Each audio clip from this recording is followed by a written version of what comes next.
Assalomu alaykum barchaga, hurmatli hamqishloqlar. Hammalaringni kirib kelayotgan ro'za-i Ramazon ayyomlaring bilan.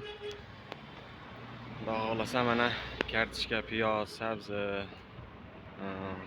larimiz optim joyiga mana xudo xolasa kelaverasizlar.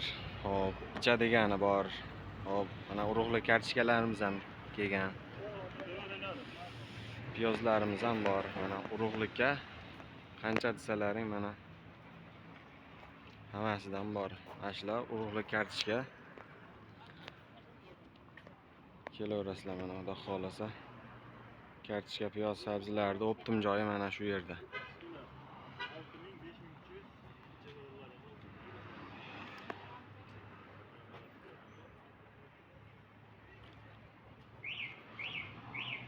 Xo'p, bular narx-navosini aytadigan bo'lsak, piyozimiz necha pul bo'lyapti ekan? Yo'q, 3 kilo. Mana ular 6 mingmi? Hop, bu kartoshkalarimiz 6 ming so'm ekan. Hop, piyozlarimiz 10 mingga 3 kilodan. Hop, sabzilarimiz 3 kiloga. bu ham 10 mingga 3 kilodan ekan. Xudo xolasa mana ro'zg'orbob hammasi kelaverasizlar. Urug'li kartoshka deysizlarmi, ro'zg'orga ichgani deysizlarmi? Hammasidan bor.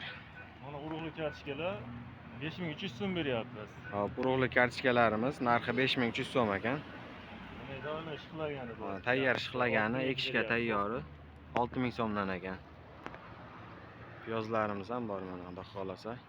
Hop, bu yerda manzilini tushuntirib o'tadigan bo'lsam, Qirisqo'rg'on Astanovka svetoforidan 50 metr pastroqda o'ng qo'lda joylashgan mana xudo xolasa. Kartoshkalarimiz serob kelaverasizlar. Arzonlashtirib kelishtirilgan narxda beramiz. Hurmatli hamqishloqlar, yana bir bor barchalaringni ro'za-i Ramazon ayyomlaring bilan mana xudo xolasa Qirisqo'rg'on qishlog'ida bir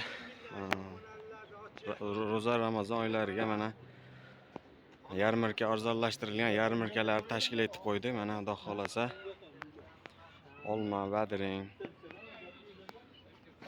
pomidor mana xudo xolasa hammalaring kelaverasizlar.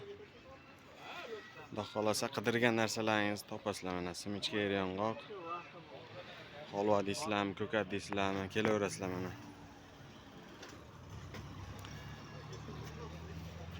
Hop, manzilimizni tushuntirib o'tadigan bo'lsak, Qirisqo'rg'on Astanovkasidan svetofordan bir 500-600 metr pastroqda joylashgan. Manzil o'sha oziq-ovqat savdo markazining oldida arzonlashtirilgan yarmarka mana xudo xolasa. Bir oy o'sha ro'za ichi davom etadi.